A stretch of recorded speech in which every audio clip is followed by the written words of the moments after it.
So I'm so excited to be back on the podcast and to have a dear friend and someone who's really emerged as an important person in my life and my world this last year, Hila, on the podcast.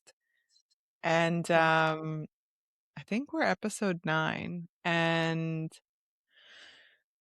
there are so many things I can share about Gila, and my favorite way to actually share about people is just to talk to them and go into the depths and try and reflect or at least capture some of their essence. But before I go into some of that, I will share a little bit of how we met.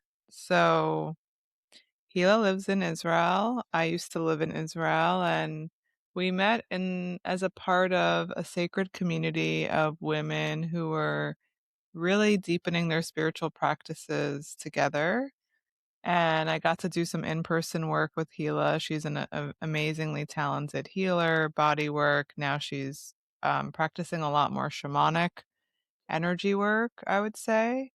And years later, when I went through a big crisis and crucible in my life towards the beginning of 2025, I saw Hila share about an upcoming course, and my whole body knew that not only was this something I was being guided towards, I felt that the crisis and the crucible I was experiencing was precisely to step into this next chapter. And it was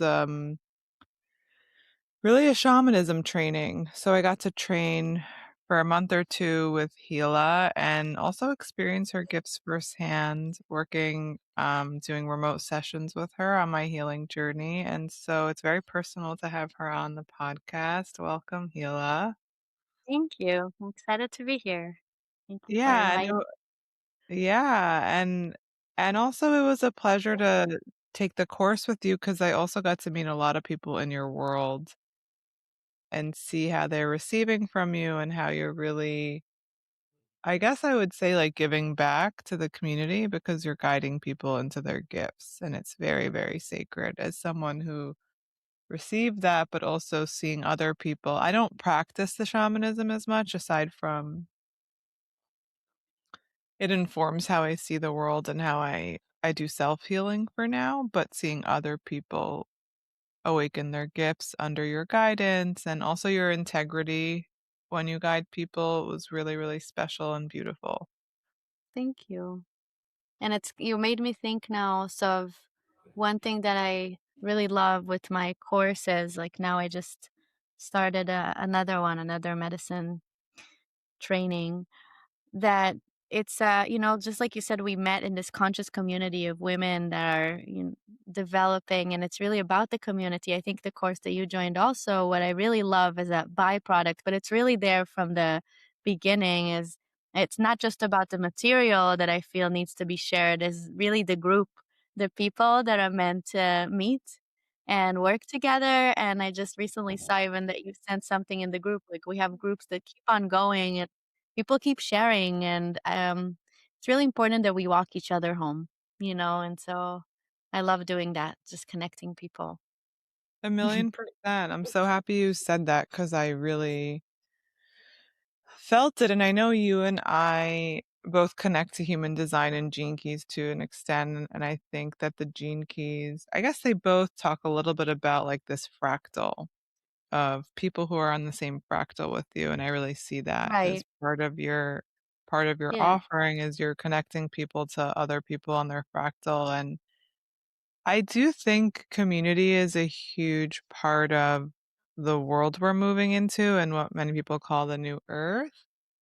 I will say,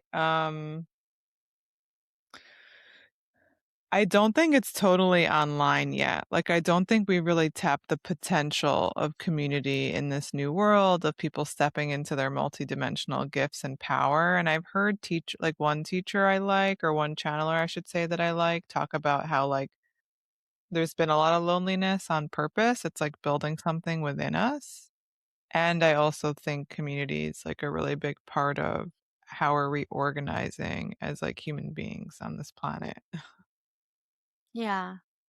Well, I guess like everything in life, it's, we have the personal responsibility and your own like personal space, and then there's the collective.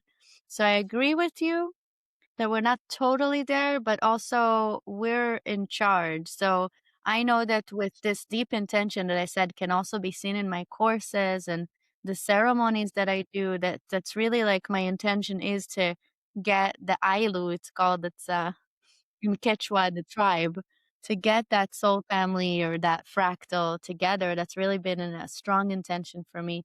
I see how it's orchestrating itself in my own life in a very organic way. Like it's not something that you can force, but I see that with the intention, I am now much more surrounded with a beautiful, like, soul tribe that sometimes are close by and sometimes far away, but definitely soul tribe. And I know that that's because of my own intention and work. But then Mhm. on the collective front, I am also seeing more and more there is the collective community, and it's different, it's not someone that, like, you don't know them fully, and you might not be able to count on them for everything like you do in your smaller group, or you just don't know what their truest nature is, but there's something about their nature that connects with you. Like, today I went to a new coffee shop in the mountains, Katsir. It's close to Fahem. Anyway, like an area that's also mixed Arab and Jew. And there was this tiny coffee house that we just went to, me and my friend, first time. And the husband and wife that are running it had in the background this song from Carioca, like a famous healer in the community from Brazil. And in the whole area, you're seeing different signs and patterns and things that really say, like, this is my tribe. And I know what I know that you know what I'm talking about when you just go into Mhm. a place, you're like, oh, they're my people.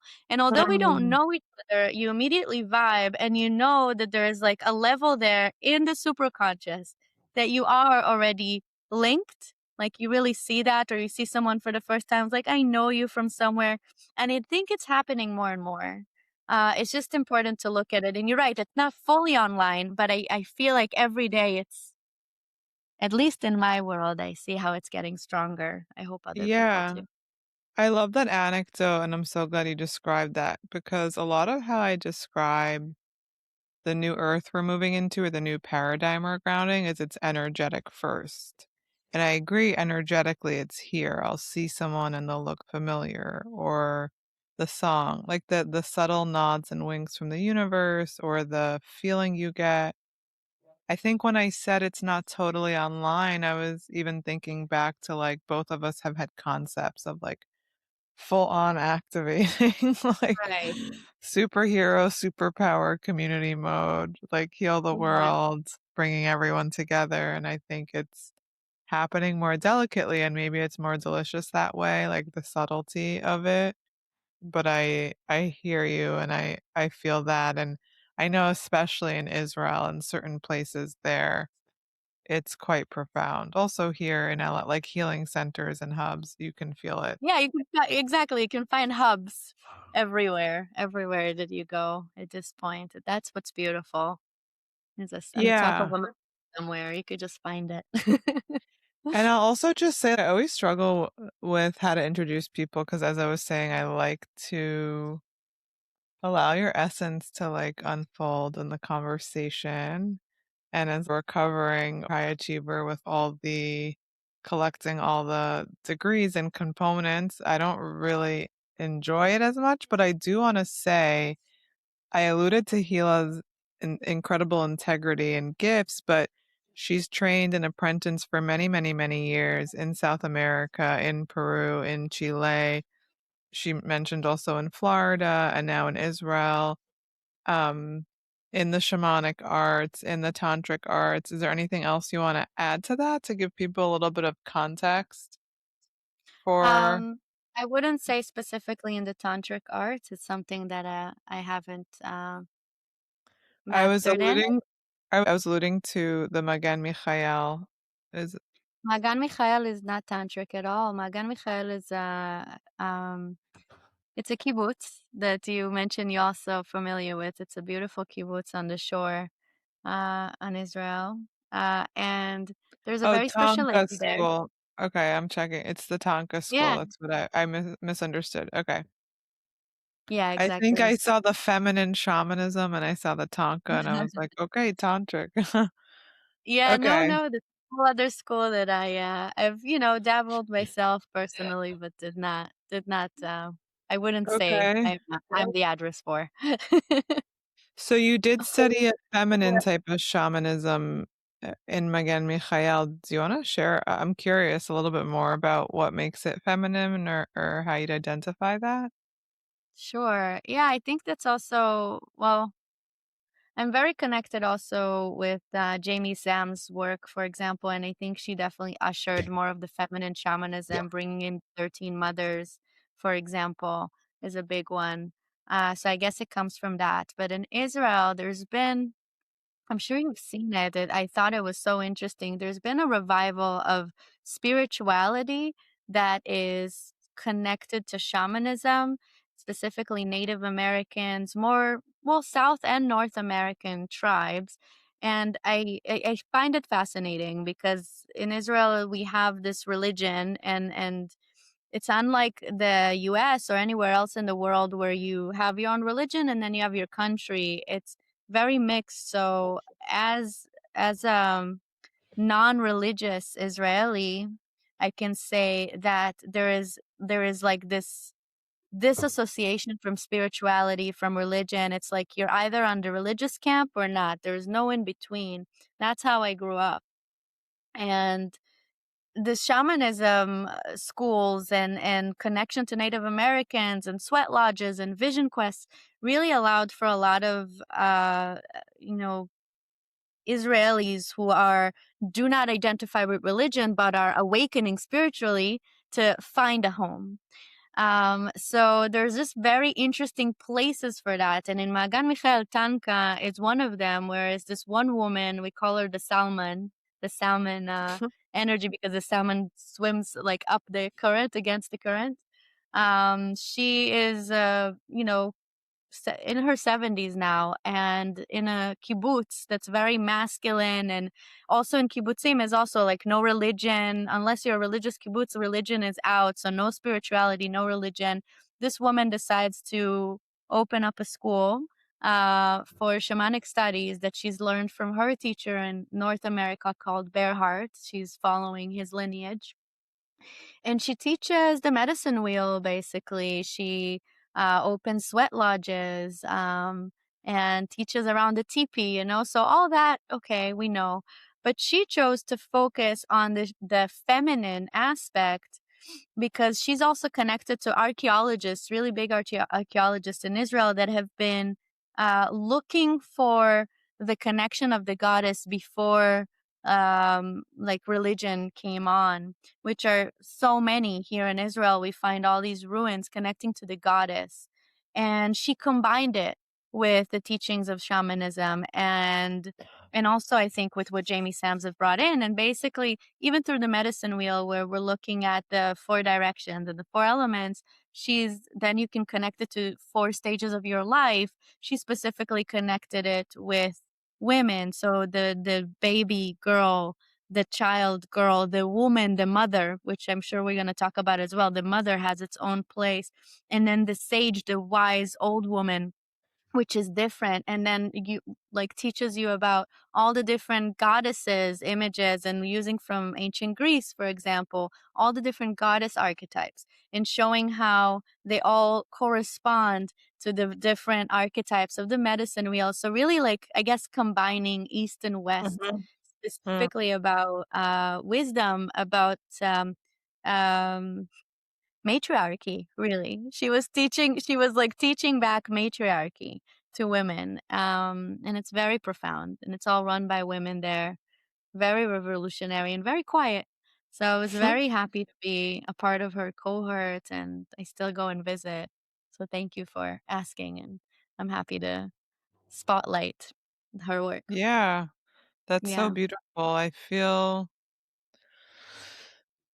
a lot of my I almost wanna say, like, return to spirituality because I guess that's how I experienced it about 7 or 8 years ago, and I felt I started to awaken to the essential nature of life and energy and my power and Some might call it a spiritual awakening. I don't think that quite captures my experience, but I would say a lot of my return to spirituality was inspired by the feminine.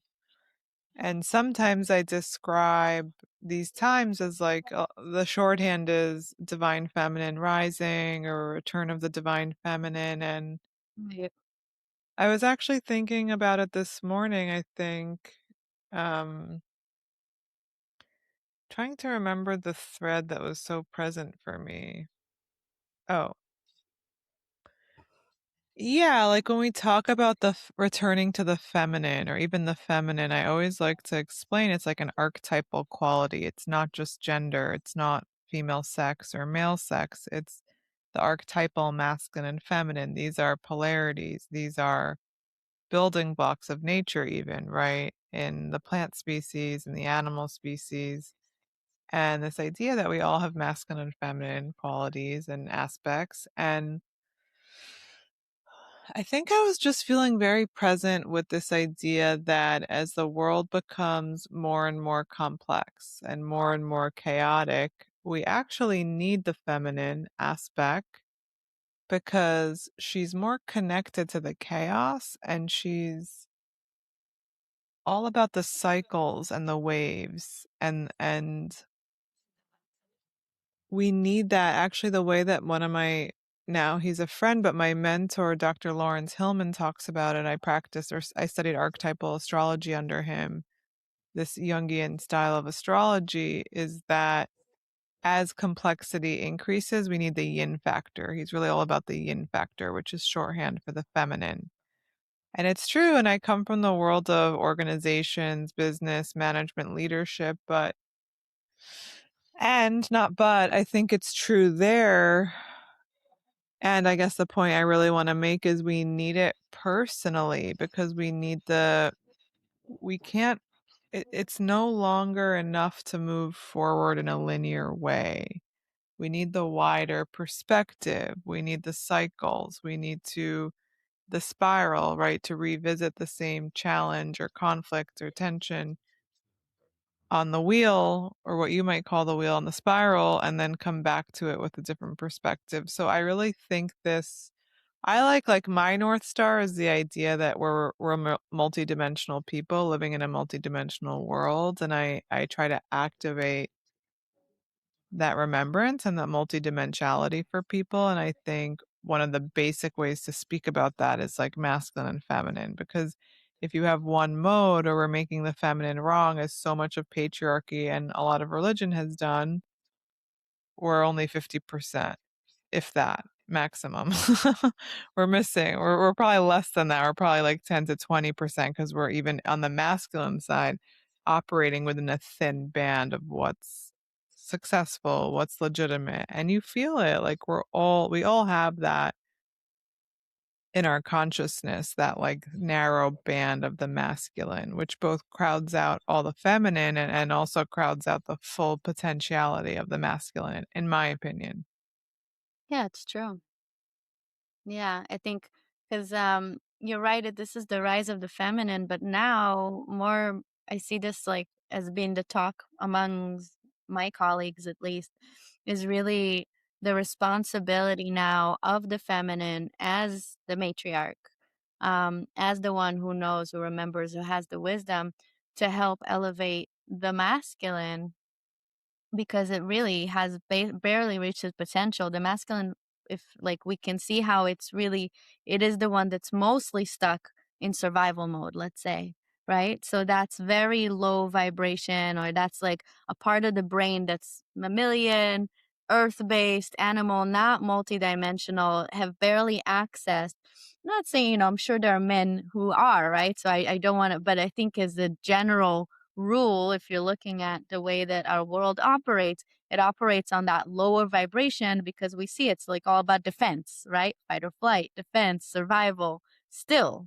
And if you talked yin and yang, but I'm thinking, if we took, and you did mention Tantra, so I'll bring it up. If you think about like Shiva, right? Shiva energy.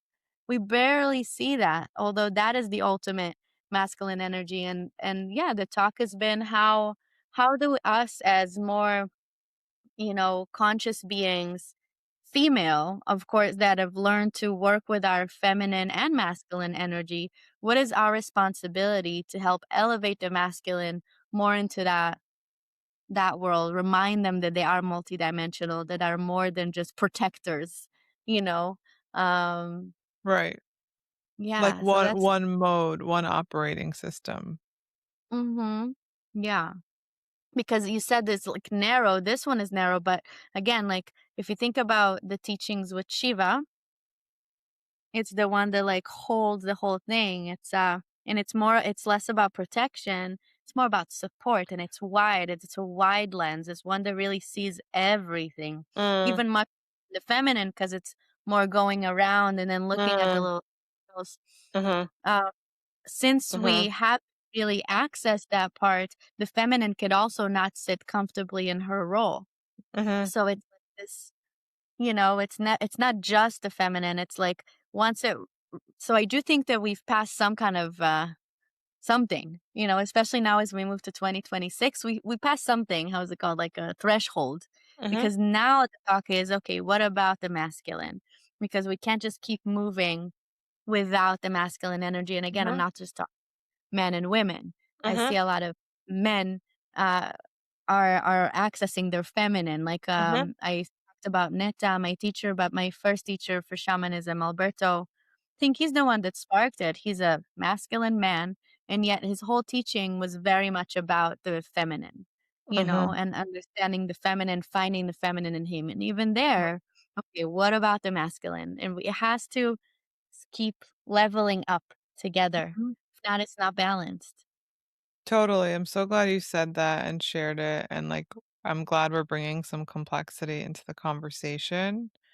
I had a really fun time like the last year or two, which is nice to remember as I'm wrapping up my time in LA. I hosted this Divine Union dinner series, and it was like these Mhm. gorgeous dinners. It started with the Divine Feminine because it was prompted by an event where I felt there was like a lack of consciousness and like love for the Divine Feminine. Like I didn't feel she was very welcome in that space. And so I hosted this dinner. It was gorgeous. And then I realized at the end of the Divine Feminine that actually we need to have the Divine Masculine. And eventually we had the Divine Union. And one of my favorite things I learned that was like really wanted to come through those the workshop series was that actually when you even speak about divine feminine at the divine level, which is another way of saying like the gift or the light aspect of it, the highest aspect, they're inseparable, they're merged. There isn't a separate divine feminine and masculine. Our human brain n- can use that contrast to understand these different qualities or principles, but they are fused in a sense. And so the divine feminine doesn't really exist without the divine masculine. And when I hear you speak about it, I agree there's an invitation to awaken a higher expression, a wider, broader expression of the masculine. And I definitely experienced that internally for myself. Like, okay, wow, I got this. Like, I upgraded. I don't love the language of upgrade or up level, but it does make a point if we can, reduce the shadow around it, or the hierarchy, I should say. But like, wow, I upgraded my feminine, or I accessed or I unleashed my feminine and this beautiful expression of feminine. And where's my masculine at? And like, how do I bring him along with me? And what does it look to have them working? What does it look like to have them working together? And I will say one more thing on this, which is that I really tune into what's happening celestially. So, this idea of as above, so below. And there's a way of looking at major events in astrology. Of course, we have the new moons, the full moons, and eclipses, which are new and full moons. And then we have planets moving into new signs. But I also like to follow and see what's important. And last year, one of the things that felt really important is that over several months, there was this beautiful tension and opposition between Mars and Pluto. Yeah, it was the talk of the town. Yeah. And Mars represents how we take action. It's the warrior, it rules Right. Aries. It's it's also anger, it's also sex. It's interesting. Mars is like the physical act of sex and Venus is like the seducing and the romantic aspect of it. And in a way, Very Mars and what? It's very like it has a masculine tone, the Mars, although again, it's a planet Yeah, I and was gonna people say it's not quite shorthand for masculine feminine, but it does represent that. And then so to have this like this linear warrior move forward principle opposite Pluto, which is transformation, rebirth, power, I really felt something under the surface was shifting in the masculine.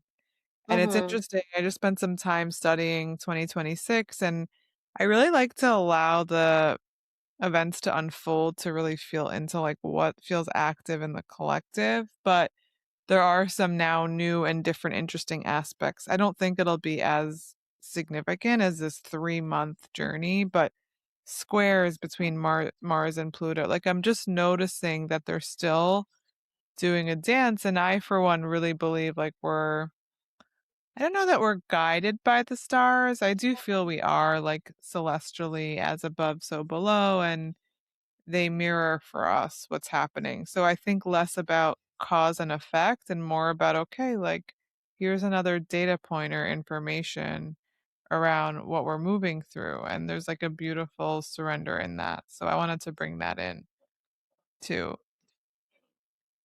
when we think about the collective and how things are shifting. Yeah, it's very, very intense. Very intense Yeah, and time. I know you see it from a different perspective because you do a lot of one-on-one work. And everyone has their own healing journey and their own themes that are coming up, but I'm sure that you're seeing across all of that All the what time, feels yeah. active in the collective. Do you wanna speak about that at all a little bit or Well, it's pretty cool. I do like I love one-on-one work because really one person is a whole world. And I also like a group, smaller groups, but when you dive in with one person, you can just get so much more. And yet, yeah, I would see a couple of people a day, let's say, or like, or just that, and that week. So there's even a difference. I would see that within a day that I see a couple of people, they will always have similar themes, similar energy. They might even pick the same topics or whatever, and they don't know each other. They're from different parts of the world sometimes, different genders, different time periods in their lives, and yet like what's alive in them is the same. And I often use it also to calm them down. It's like, just so you know, you're not the only one. Like, don't take yourself too seriously, meaning like you're feeling the shifts, you're feeling the energies. Don't let it overtake you, but definitely use it to, it's something, it's kind of like bubbles something up. Yeah. And even when if someone like changes from they were supposed to meet this day and then they'll meet another day instead, even that, like people would feel bad, apologize. I'm like, no, okay, you're seeing that you're aligning yourself better with that energy that day, that time, that energy is much more aligned with what you intended to work with, or something needed to happen first to, bring what you really wanted to work with. So it's I see it as waves, or I call them clusters basically. I see Mhm, people in clusters, or I mhm, help with microdoses. And mm, I've started to chart the people that I follow and administer, work with them on a microdose because we work on the moons, if it's a full moon or a new moon, and I write down, and again, different genders, different places, everything. And yes, like, this is like this very similar mm. trend. So it's very, very cool. Love Again, that. like we go back to connecting people. Yeah. Yeah, I love that. I relate to it. I think it's a little different for me, but definitely when I do several like astrology readings at once, I'm getting like a download through these unique Mm, cases. Like, I remember there was one week where I had 3 Cancer suns come in, and I understood that actually I'll share just like the one sentence anecdote of it that we know Pluto moved into Aquarius, and Pluto spent like 20 whatever years in Capricorn, and I started to understand that actually the expression of Cancer, which is opposite Capricorn, is totally different now because not only was Mm, Pluto transforming Capricorn, but it was opposite Cancer for those 20 years, and so the expression wow. of the mother is totally different now. Interesting. It's not the same mother archetype that we had 20 years ago. It's powerful. It's been reborn. There's like a medicinal quality of what happened, and I feel like I could only see that when I got like there were snippets of it that applied in each case, but then by the end of the third, I was like, "Oh my gosh, like Cancer isn't singular. It's always alive. It's shifting. We're forming it. It's forming us. It actually, I believe it works both ways. Like the moon is working on us, the planets are working on us, and we're shifting the consciousness too. We have a part in it, and we're all connected in that way. Yeah. Totally. It's like even we know that the sun, in this time we talk age of Aquarius, but we know like we talk about solar flares, for example, and just where we're at, close or farther away from the sun. But the sun itself has a different quality than it used to a couple years ago. I would say. And from the teachings that I've learned, where the sun actually was, it's called like Inti Tai Tai, father son, very, very masculine, felt Uh-huh. energy, where now it feels, well, more whole. I wouldn't say it's more feminine either. Like, I think the energy, what I feel is the energy is the sun is much more illuminating and like, Mm, than, it's more light than fire. That's what I can share, I mm, guess. Which is an that's so interesting, cool. yeah. There's so many directions I want to go in. I've been trying to pace the conversation a little bit. So, one thing I really want to unpack is even shamanism. What is Okay. it? How does it connect to life? Invisible, visible. We can go into it from my lens a little bit, which is that I was in a medical situation. And so I also want to peel back the layers of that because you taught me some really important awarenesses around how they can work in tandem. So I Hmm. definitely want to dive into shamanism, and then I also want to dive into motherhood. I'll try one more thing before we go straight in is so for me in my archetypal astrology practice, it really connects to and serves this like massive awareness or awakening that we're multidimensional people, right? And when we look at that as all these archetypal expressions in our life through planetary placements and the complexity and the beauty and the exquisiteness in our charts. Increasingly, like I happen to do a couple family constellation sessions this week. It's a field I love. If you're not familiar with it, check it out. I think it's so powerful. There's so many expressions of family constellations. It can be your actual family, it could be inner parts. It's all part works. Like IFS has become so popular. How do you think of that in your world? Like, actually, this is a great segue into shamanism. Right. I So, mean, it comes from it. right, because what are the different influences and parts? And for example, the big word that comes to me often is like entities. Uh-huh. So I think of an entity almost like an outside influence or a part. We can talk about it as shadow or not, but that's one way to enter this subject. But I'm happy for you to take it any which way you like. Like, what's alive for you when we start to talk about IFS, multidimensionality, and the shamanic world? Well, you brought up family constellations that also can be internal family constellations, as you said, or parts work. There's a lot. I also in psychosynthesis, which is an area I also have been trained in. Also, that's the father of internal family constellation and parts work. And what connects it all together is actually how it's all I would take the opposite. You talked about entities and how it's like something outside of you influencing you. So actually the focus, the center is the person. The person that is a soul inside of a body. And understanding that, as you said, multidimensionality means, well, what is the body and what is in our control and what is out of our control, something that we brought up in the beginning, in like collective, individual, and how you can affect your close environment versus the collective. So shamanism is about that, is really, for me, I see it as a map of like, who am I, why am I here, what is this planet about, what are these other planets that I see around me. That's where it starts. So it's shamanism is an art that, and it's the beginning of understanding the world and then how to heal it, how to heal ourselves. It's connecting us with nature. That's the Mm, basic of it. So family constellations is also a form of shamanism coming from Africa, right? The Zulu tribes.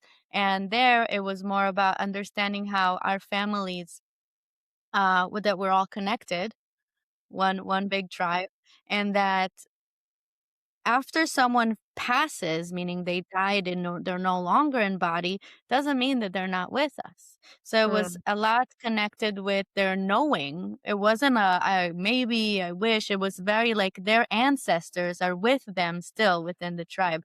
And the family constellations, or how the tribes used to do it, was about connecting those ancestors with the living people and with the ones to come, mm.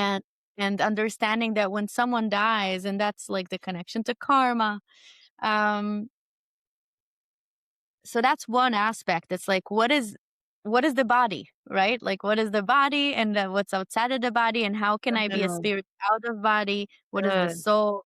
I think mm. shamanism really speaks about it because it comes from also animism, which is like everything is alive and Yeah. breathing. It's a living, breathing earth. So it also comes from Druidism, paganism, that really speaks about like all these entities that you've mentioned are all beings, and it comes from the plants, the air, right? So the elements is one, the animals, the planets that we've talked about, the major bodies of water, different bodies of water. You have it also in Mm, Africa, the Yoruba tradition, that mm, talks about the orishas. That's another. It's all shamanism. It all talks about mm, how do we personify, how mm, do we explain ourselves vis-a-vis what's surrounding us. Which is mm. why then, like, I guess the what it comes to now and nowadays, shamanism is like now has this very small lens, I feel like, that is connected more to the medicine wheel, for example, which is a way to just orchestrate and organize all of that, but it's not the only one. But the medicine wheel itself would have the four directions, the cardinal signs, the elements, the person inside and the outside. So it's another way of explaining it, but there's so many and they're all shamanic. And then once you have that concept, of course you go to healing because you learn about the relationships, right? Again, family constellation, same thing, the connections, the relationships between that, either parts within myself, the beings around me, the spirits behind Mm. me, the elements, the stars, like you said, our connection to the planet. So once you understand this is all about relationships, you can start healing those connections, right? What you learned with me when you joined, we did advanced shamanic practices. So one of the first things where we learned there is cord cutting. And I think the first thing that I teach, you mentioned integrity, is like, you don't cut every cord. Cords are not bad. We're all connected. Mhm, Of course there be cords. So it's mhm, really important. What's more important from the cutting is the fact that you notice it and learn about it and understand what's the mm. purpose of it. And if the purpose is no longer needed, of course you can cut, let go. Um, but the main teaching is the connection itself, is being able to see it, see the connection between all living, breathing beings. Does that help? Okay. That's Okay, I shamanism. received I received so much from that share. I felt that was a transmission, and when you were speaking about the spirits behind us or with us, I felt spirits behind me, like, I could feel my Mhm. ancestors. It was like a beautiful reminder to call in my team. Well, again, one of the channelers I really like, she always talks about, like, calling in your ring of light. We have these, like, Mm. massive support teams, right? The last few months, I mean, you and I have to catch up, but the last few months I've been really guided into guiding these meditation practices to connect people with their spirit guides. And Good. I never thought that that was where I'd be going. I had all these ideas of my business is called The Power Within. I had all these ideas of I would teach these courses about leadership and power, but it's actually like, nope, the ultimate power within is to remember that you're connected to a whole ring of light of so many people, like that the world is relational. And in a way, the paradox of like you have the power within, you access your full power when you accept how interrelational, multidimensional, interdependent the world is, whether it's seen relationships or unseen relationships. So I received so much from that. I felt in a way you were just describing shamanism is just oneness. It's just oneness. And even I received as you were speaking about how the wheel is like the one, the circle, the connection. And then I was thinking to myself how I'm actually not really drawn to the medicine wheel. I'm not sure why in this life. Like teachers I love, like you and another teacher I really enjoyed, often like bring it to the medicine wheel. And I'm like, I'm not so drawn to it. Maybe later I will be. But then I realized, yeah, I have the same wheel. It's like your Yeah, birth chart, your birth chart. exactly. It's the circle. It's the cardinal. It's like Yes. Or gene keys would also have that. I wouldn't say about like the body graph in human design because it's so personal, but the gene the keys will the show you rave similar. or the rave mandala in human Yeah. design. Yeah. So, Yeah. yeah, I received so much from that. I received this idea of like shamanism really makes sense of the external and the internal. And for people who have been on this journey longer, for people who are new on this journey, either way, there is a this principle that we live in a holographic universe that's always mirroring to us. And we have to be very careful about that because I definitely know in certain relationships of mine or in my marriage, there can be a shadow to that. Like, oh, well, he's just mirroring what's in me. Right. And sometimes that can feel empowering or true or clarifying, or sometimes there might be a paradigm or a dynamic between you that's like, I don't want to say toxic because I think on the there's the there's also a tendency to just the narcissism victim and to exaggerate everything and to feel disempowered. For me, the lens is always like, okay, well, what's an empowering way to see this? Okay, is this person mirroring something for me? Or sometimes we have like a rough week in the world or a rough day, like one of those days where you just want to go home and lock all the doors and not go outside again. Like you're just not in your flow. And it's like, we don't want to have that disempowering narrative or the subtle energy of disempowerment where, oh, something's wrong with me or I have, shadow or like, the associations with darkness, shadow, entities. And it's not true. So, I always feel the need to caveat when I share that idea of the holographic or the mirror, but I think the point I really want to make is this oneness or this understanding of the holographic nature of the universe or even animism. For me, it's a Jungian concept that the world is alive and animated. Right. Yeah. It's all serving us and our awareness. We don't want to use it to make ourselves wrong, to self flagellate. We're really reaching for the empowering narratives or storylines within the context of these clues. Right. Yeah. Don't. And I go back to don't take yourself too seriously, and then it's fine. Take it with a grain of salt. So I agree with you with the mirroring. Especially, there's always something there for you, but people, and that's the point of the field, right? The personal versus the collective. So there's something there in the middle where is my Right. responsibility? Where is the responsibility of the other? It's okay. So I guess it's you could say it's just complex.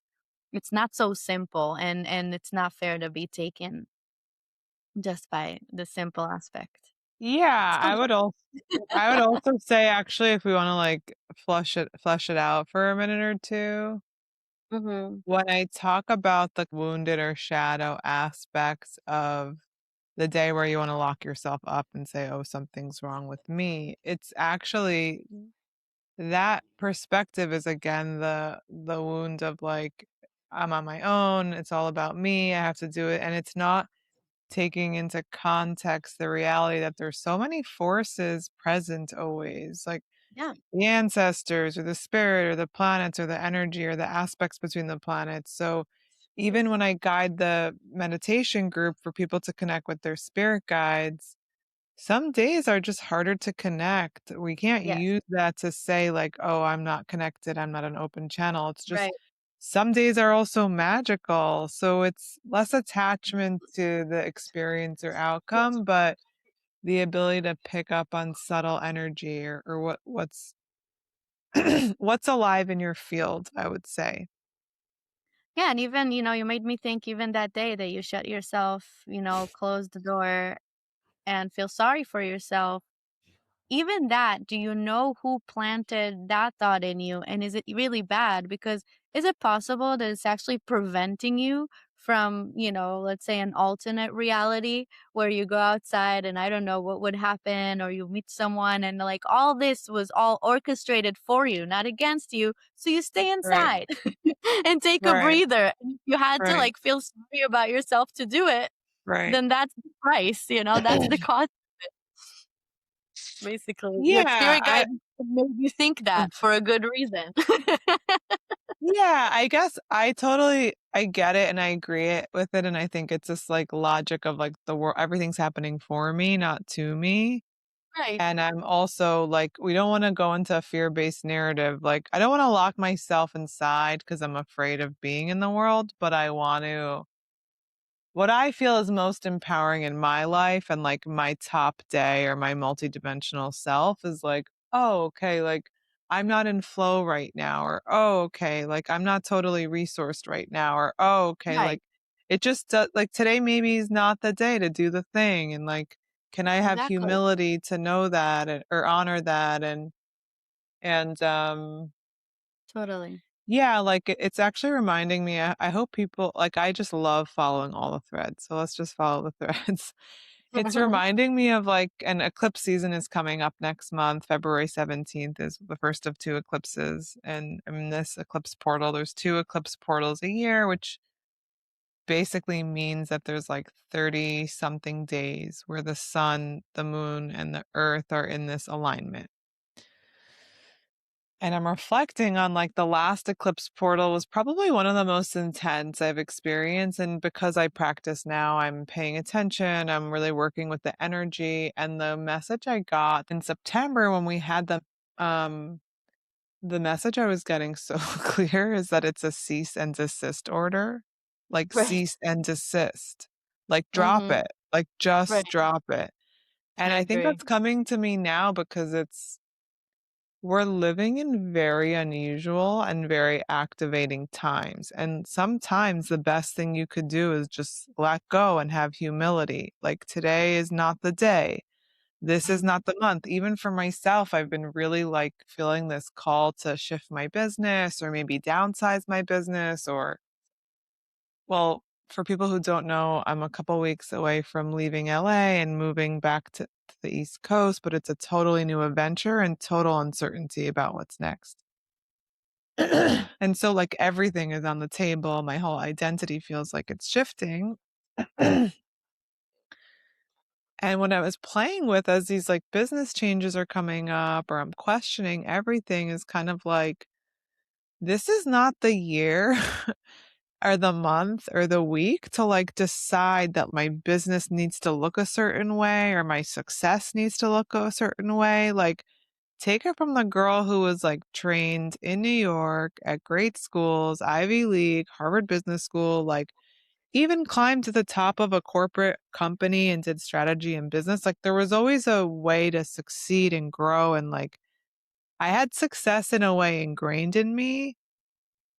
All the rules are off the table. Like generally in my life, my rebirth and finding my true self have been about reimagining truth and not and endless infinite possibilities and not really having a playbook anymore. But of all the years, these like 2 or 3 years that we're going through a massive transformation and paradigm shift, like it's not the week to decide like my business needs to grow month over month. It's not the time to insist. Like if there's one blessing or gift I could give everyone, it's like humility. Like sometimes there's human will and sometimes there's divine will. And personally, I've been feeling like the last few months, actually since the eclipse, like since October 1st, I got very clear guidance about this, that we can't move forward with just human will anymore. We need to learn this dance of aligning human will with divine will Right. and And this then humility. Yeah. Do you want to weigh in you on that? uh, I laughed about it with my friend. Shout out to Brianna. That like I like to look at energy work and everything as like surfing. Surfing is like the best teacher of all times. And at this times we were laughing about how it's really not shameful to duck. You know how Mhm. like when you can catch a wave, you can surf a wave, or even when you're just in the Mhm. water and you're like, "Oh, there's a wave, I'm gonna jump." In Israel, we do it a lot. We wait for a wave and we jump up and we do it. There is no shame in ducking a really big Mm. wave. Mm. You know, we're surviving here. I think the people who are at the forefront of pushing in consciousness, awareness, enlightenment, growth, we're doing a lot here. And there are these waves that are more about really knocking people out because, they need to be knocked down. I see the tarot behind you. Like they need tower moments. And like you said, the divine orchestrates an energy that allows for a lot of tower moments. Now, if you can sense that, and yet you know that like it's not necessarily meant for you, and like you said, then you can get into like an unconscious argument with your partner, maybe or whatever. But that's just to notice that like there's a Mm. certain energy, and there is no shame in ducking, going like, yeah, today is not the day. I can Mm. see how the universe is orchestrating this big wave, and it's not for me. But I can't go against it. I'm not gonna go against Mm. it. It's gonna Mm. duck. It's Mm. gonna hold my breath and go Mm. underwater until it goes away, and then I'll Mm. see, if this is a wave that's rideable, if this is inviting for me or not. Yeah, it's like it's this connection. We said relationship with the energy. This is high level stuff, right? So now I'm not actually looking at the ocean. I'm really looking or sensing the energy, right? You're doing it with the astrology as well, or just with your intuition. And that's what's called for like light keepers and way showers. Yeah, I think this is so important and such a beautiful metaphor.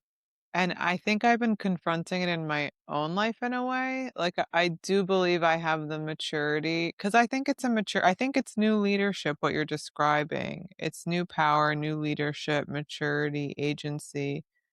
To know when you're to read the energy and to read yourself and know when you're resourced. In shorthand, it's kind of like choosing your battles, but it's not that. It's more what you're saying is it's so important that there's no shame in choosing not to go into every single opportunity or every single crucible, to pick your crucibles.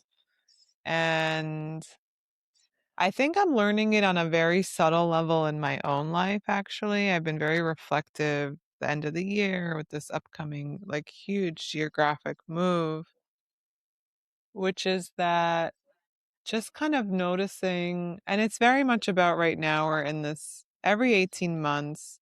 I'll drop a little astrology into this. Please. Every 18, every 18 and a half months, something called the lunar nodes shift. And the lunar nodes in everyone's chart is the marker of destiny. So each person in their own chart has a marker of destiny. It's an axis, south node and north node. Collectively, we're in these 18-month or so windows of destiny. And right now, we're Virgo south node, Pisces north node. And it's actually also very connected to the eclipse seasons because in the eclipse seasons, the sun and the moon, those positions make up your lunar nodes, and the earth are in this like potent alignment. It's all about destiny. That's why we say to surrender and not really act too much on your own will or manifestation because divine will, destiny is coming in. So we're really in this gorgeous period until the end of July, this 18-month Virgo South Node, Pisces North Node. And Virgo South Node is what we're shedding, this kind of, in a way, we're shedding across the whole axis. We're like refining our experience and expression of the archetypes of Virgo and Pisces. But for me personally, Virgo can be associated for everyone with perfectionism. And what I'm really learning, I'm in this deep like ceremony or journey in my life with, is where my spiritual hunger and thirst for enlightenment and revelation and illumination and self improvement. I joke with my husband a lot, we're like addicted to self improvement. Where like the perfectionist in me won't dive the wave, will shame myself, duck the wave, will shame myself for ducking the wave, or like, even when I get together with you or I'm in your class, I'm like, "Ooh, and I wanna go hunting for entities," or like, I can't set my mind, I wanna get them all out, and I want my Yeah, mind wants to, like my mind constantly, it's something I've been working on for even longer. This, like, need and love of pathologizing because I just love clarity and I love truth, so I love to, like, name and I'm very good at pattern recognition. So I always wanna, like, name or nail the pattern. I'm like, "Ooh, the pattern's coming up. Let's get it. Let's go." It's like I always wanna do surgery, and it's kind of like seeing the shadow in that. When I say shadow, I mean seeing, like, I don't know, do I have to? And really these times, and it's a very Pisces Virgo thing, but it's an Age of Aquarius thing, and you and I can have, like, a 6-hour retreat all about this, is, like, these times are really about the human and the soul. We're not right. choosing one or the other, right? We wanna be accept our human self and live a great human life and also bring our soul here for the party. We want both and so, yeah, I've been really experiencing that the self-care in it almost, like the self-kindness and nurturing that I'm actually, even though I can be a wizard and I do connect with the wizard, the priestess, the shaman, the magician, I don't need to do surgery every day. I don't know I don't know how you deal with that because you actually do I don't surgery, do it every energetic surgery every day. What? No, On I other don't people do it. maybe. Well, I think if you encounter good surgeons, they actually are very reluctant to do surgery. And like I said, with the cord cutting is also energetic surgery. I don't jump into surgery. And I Mm, think the diagnosis and even trusting the universe, the way things goes, like everything is perfectly imperfect as it is. So there mm, has to be a really good sensible reason to alter something, to manipulate. It's like the butterfly effect, understanding that every little thing moves mountains somewhere else. You have to mhm. understand that. So, I mean, I also love investigating, and as long as that investigation is not intrusive, go at it. But once it starts being intrusive, once you need to like dig, but you're not even sure, like when you said let's go find entities, like why? They're all over the place. If they exist. They're right here in this room, as you said, they're everywhere.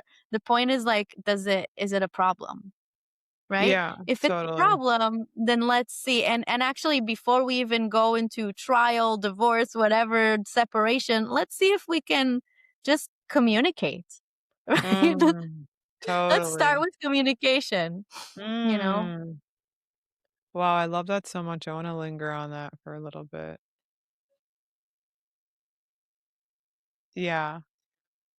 What was coming through as you were sharing was also the divine timing of it. Like, there is a divine timing. I really felt that. It actually your share took me back to one of our classes together where I was, like, the guinea pig or I was the laboratory. I was I don't know what you want the model, let's call it, Yeah. and it was intense, it was kinda scary, and, like, I remember it was pretty cool, like, typically everyone's practice is different, but you can visually see a blockage or a pattern or something, and for me, it was, like, the wooden blocks, and Mm, right.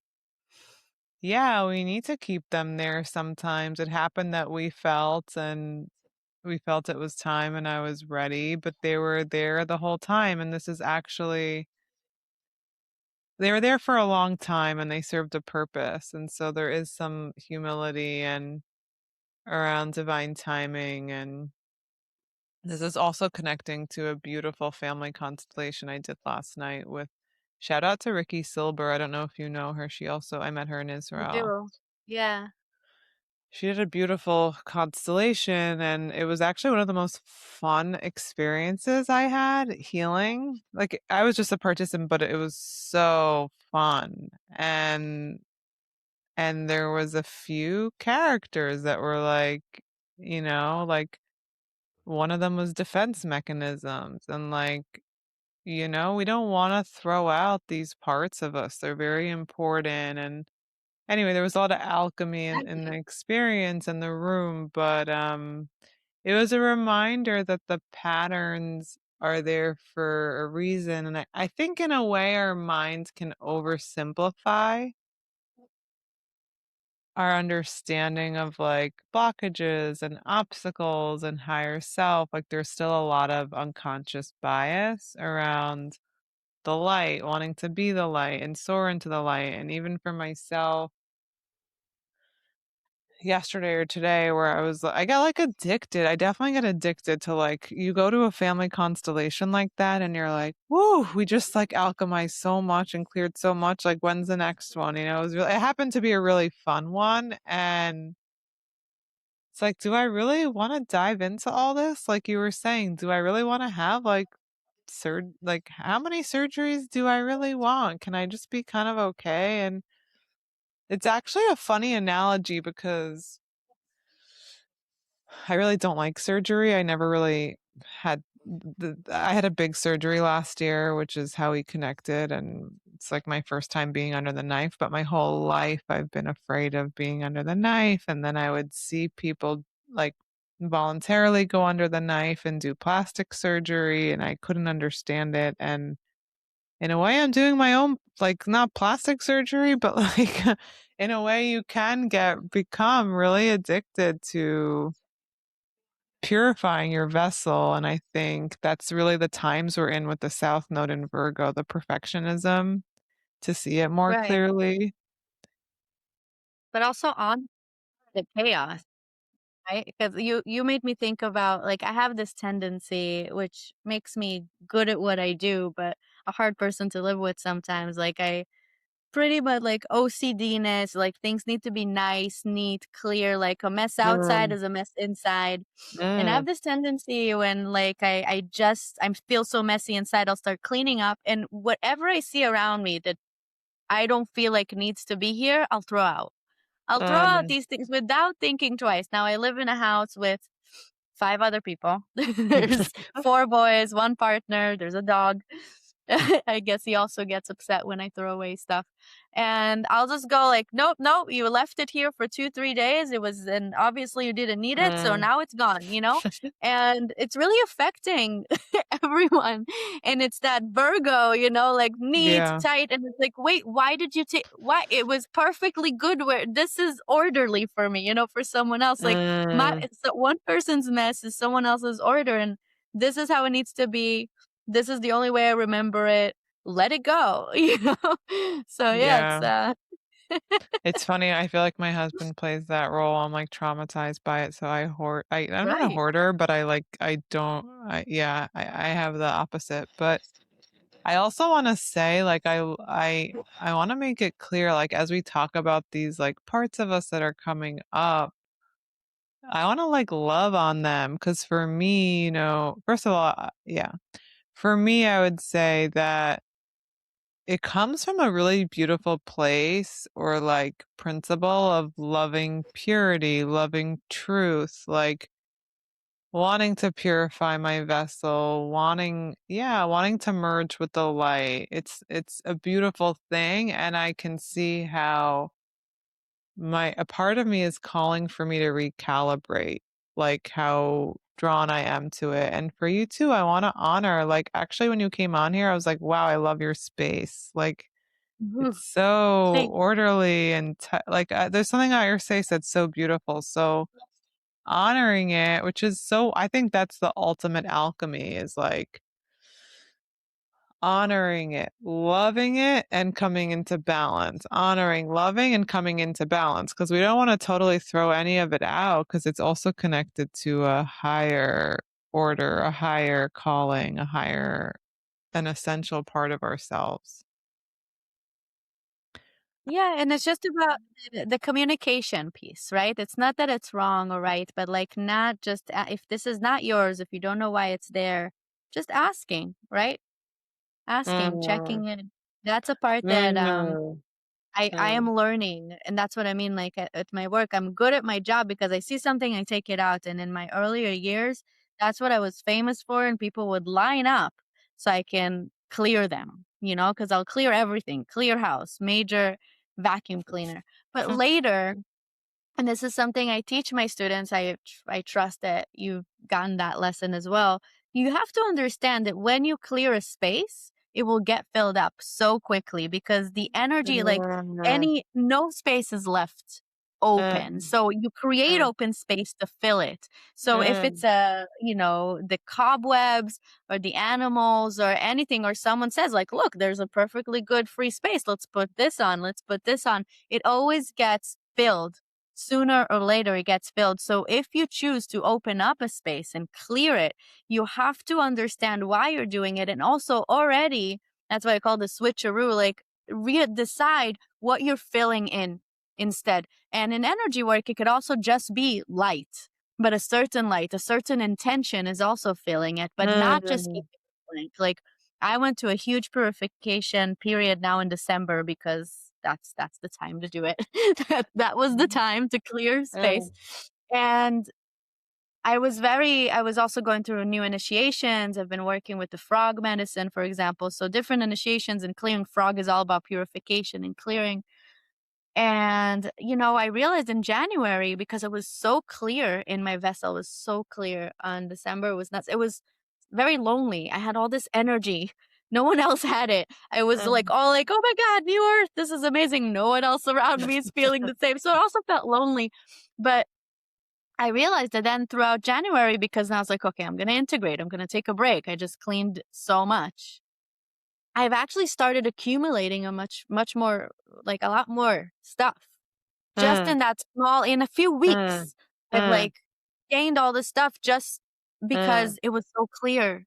And I mm, actually didn't think so much, "What am I feeling it up?" Because I was really focused. It was an initiation to mm, purification method, so I was so focused on the mm. purification, I forgot my own lesson. When you talk about filling it up, did you feel like you were actually accumulating physical things, or you could feel energetic things, attachments? Say more about that. Yeah, all of the above. I started seeing things would break around the house, and like just crazy things would happen around the house, and I knew like, okay, Mm, like it's been clear and now all these things are happening.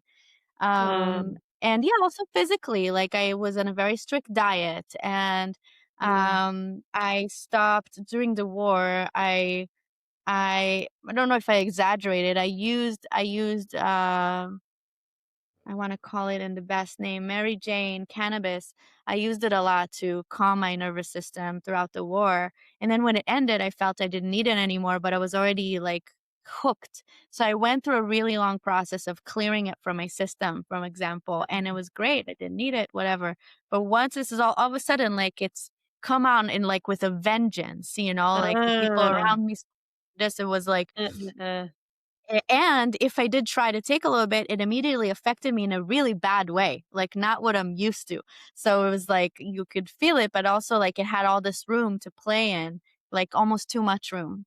So mm. that's my example, I guess, of what happened, which is great. Like I'm a living experiment, and I love noticing it. And now I'm bringing everything back to balance. I love it, but yeah, stay away from clearing too much. That's Well, just or I love the first of all, I'm loving the personal shares, I think from both of us. I hope they're landing for people.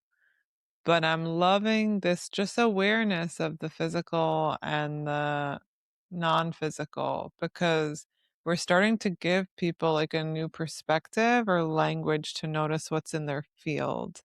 And in a way, I really wanted to touch on that. I'm glad we did in this personal way, because the gift of shamanism, it's like the gift of many of these mystical traditions, which is being able to have a symbolic lens, like activating the third eye. So noticing, like, even for me, when I hear you share, I'm trying to sell. We have movers coming 2 weeks from today. I'm in denial. That And was so it's a perfect. real shock. It feels very What is it? shocking. Yeah. I've been through all the phases. And I'm trying to really shed a lot, and it's really teaching me a lot about attachment. And also maybe consider, it's funny, I was gonna shed the tarot puzzle and now I'm like, "Oh, maybe I want it," when you brought it into the conversation. So, I'm trying to shed a lot. It's a nice I think I always knew, but it's a nice concrete reminder that when I do this move, I'm gonna be very open. Very, very open, and I think that's why I'm a little nervous, because the path on the other side isn't clear, and I definitely have a tendency to really wanna protect myself and protect my energy, because I've really cultivated the last 3 or 4 or 5 years, my awareness of subtle energy, and so I'm protective of I just need a lot of hermiting time. I'm protective of what's influencing my energy, my external environment, and I'm nervous that I'm not gonna have that protection or set up there, like the sanctuary or oasis, as we figure out what's next. So it's a helpful reminder, and for me, it always comes to like tall spine and like maturity. It's not good or bad, it's not right or wrong, but like, how can I feel my power again? How can I feel a sense of agency? But even more, how can I be access the maturity to know what is for me, what's not for me, when is a good time, the discernment, and we don't really learn that maturity. It's not really modeled for us, and I increasingly think so much of maturity is about discernment and a path into our choice and our power.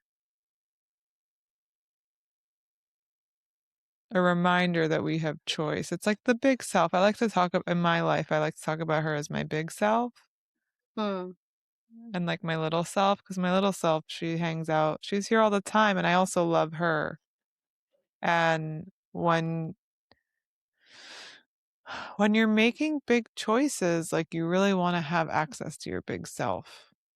And also in relationships, like, I feel like that's part of the undercurrent of this conversation that came up organically, is, like, the communication and how we communicate with others, but how are we communicating between the parts of ourselves? And Right.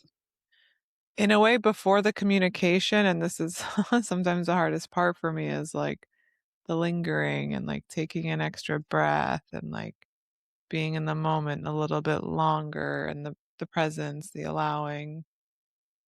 And then it's like, okay, can we name? Can we communicate? Can we address? But before address, can we just linger a little bit? Yeah, and I love that you mentioned the connection to your higher self, your big self, because somewhere I read that um as souls evolve, and as you become a more evolved soul, we call it a more older soul. We already ask, for us to master something, you need to do it on your own. So a young soul gets help from a lot of guides, and you said you've been called to, teach people and guide people to find their spirit guides. So a younger soul would have many spirit guides there assisting, because just like a little kid, you need more assistance in terms of your choice. And also a lot more protection. But as you become a master yourself, um to master, you're meant to like lead your own path, and you strictly ask your guides not to come and assist unless it is a dire situation. So I wanted to Mm, bring that up for you because I think I've heard you, I don't know if it's online or offline, when you've mentioned how it's like, yeah, it's unknown and you're not hearing or feeling or seeing things as the mm, move comes. And yet, trust that your guides would have shown you everything if you needed it. There's something about not needing it. And mm, one connection you still have that's always is with that big self. And mm, if you can communicate with that big self, like you said, to make those choices or to trust more, mm, knowing that you're always guided and mm. protected, if you hear it or see it, doesn't mean that it's not there. It's just they trust you and they know you got Wow. this. You got Wow. this. Wow. Hila, you're really like striking something kind of emotional for me, which is funny. So, first of all, I'm teaching the meditation right after this. So, we do have to move towards closing in the next few minutes, but you're bringing something really beautiful up that I want to share a little bit about. Um, I have been meditating with my guides for 5 or 6, maybe even more years. And also shout out to Michelle Channels, because she got me on that Yeah. journey, another beautiful mutual friend of ours. And the last few months of last year, this what I was talking about from October, this understanding of divine will was coming through, and actually new guides were coming through for me. So a couple archangels, Michael and Metatron, have been really present for me. And for a few months now, I'm guiding people to connect with their guides. It's one of the most sacred experiences to observe and facilitate. And there's one area that I always go ask them, and I have my main guide who's there a lot. I also have my grandfather who comes a lot. And first of all, for years, they've been telling me with my business, like they're just take each step, like take the next step, take a step, they don't give me as much as I want with certain things. But the area where they really don't give me what I want is the journey into pregnancy and motherhood. They Mm, just like some of them won't even talk to me about it. I can ask them anything, but they won't talk to me about it. And,